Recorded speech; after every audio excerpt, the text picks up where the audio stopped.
seen the Twitter files, I'm planning on doing a special video to break down, there's so many Twitter files going on right now that I just feel like it would be helpful for me and maybe even you guys if we just do like one video for each Twitter file to like break it down. And I'm not an expert in any of the legalese. I watch my Viva Barnes and my Robert Gouveia. What is set precedent? I mean, we're just doing that constantly now, right? I mean, we're setting precedent everywhere. Just reading through former president's stuff and lying about everything. And oh, do you remember that? What was it? The Ministry of Truth thing that was going on. That's not happening anymore. I think that they like to like put crazy things out there and see how we react to them. So we had like this misinformation. What was she, czar or something like that. You know, we have a border czar. Why not a misinformation czar?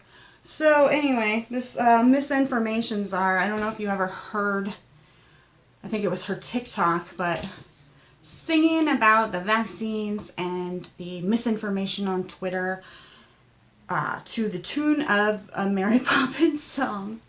It's almost like we're living in like well, a lot of people will say we're living in a simulation, but it's almost like we're living in a parody.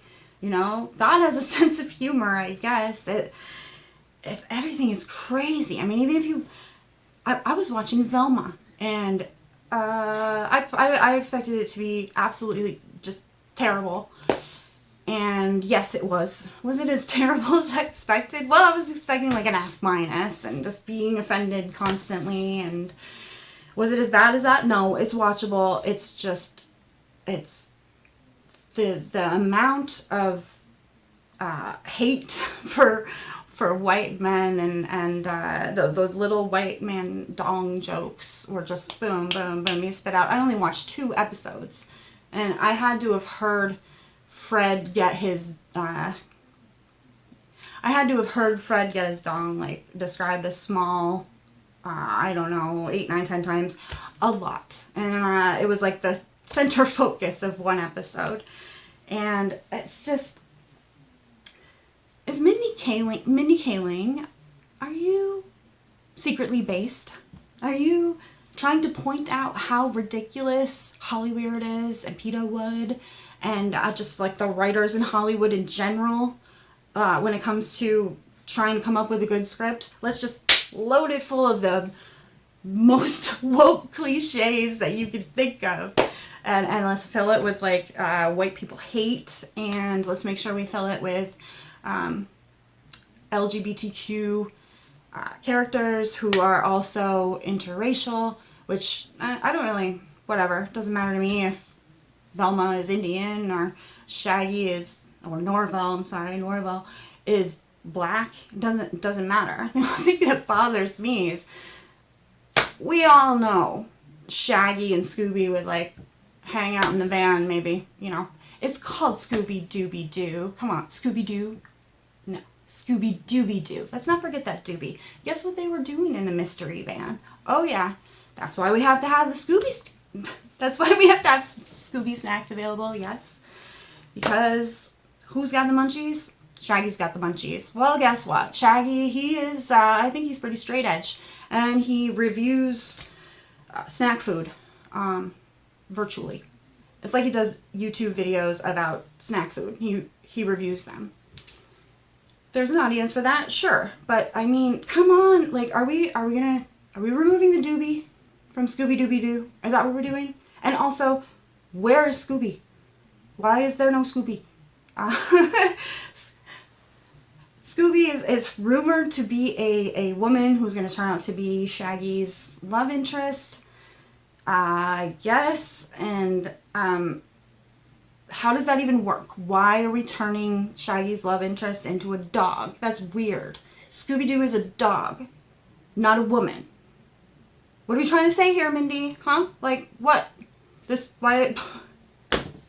There's no rhyme or reason to what she wants to present to us. It's just crazy. It's just a bunch of crazy cliches being thrown at you, one-liners here and there. I will tell you one funny part.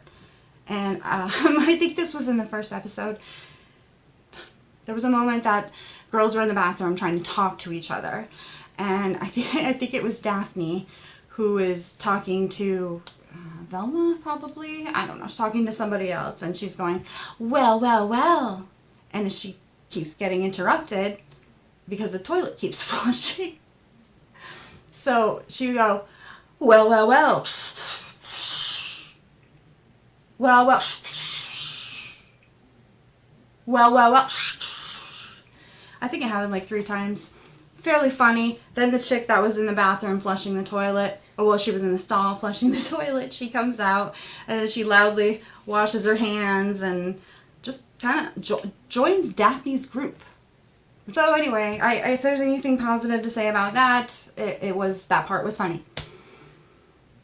Everything else is, it looks like it's done terribly on purpose to wake people up. Now, I seriously don't think I'm right about that, but wouldn't that be wonderful if I was? That'd be great. Because Mindy Kaling used to be funny, just like Sarah Silverman.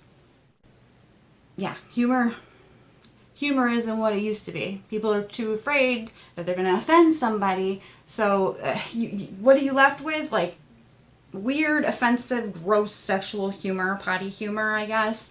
And then like woke Clapter. That's what we call it. It's called Clapter. Because it's not making me laugh. And they're just saying something to get like a virtue signaling response of positivity from the audience. I don't know if you've ever seen Sabrina the Teenage Witch. A long time ago, I was a huge fan. There was this place on Mars that Sabrina's aunt, she lived on Mars. Now, there's a place that was at her house. Well, in her mansion, she had a doorway to another dimension, I assume, and it was called the Hall of Gratuitous Praise. And you would open the door, and they would just be like, you're beautiful, you're wonderful, yes, we love you, we love you. This is what our comedians want. I can say comedians. Are they comedians when they're not funny? But, I mean, other people think they're funny, so I don't know. Maybe it's funny to the young people and people with no sense of humor that would probably hate George Carlin now. Oh my God, if George Carlin could see what was going on right now. Would he be on the side of the woke? I seriously hope not, but who knows? They could break him. If they could break George Carlin and turn him woke, that would be a huge black pill for me. So at least I never saw that happen. He fought the system all the way to the end. If you have never read Brain Droppings, I highly recommend it. It is a wonderful read.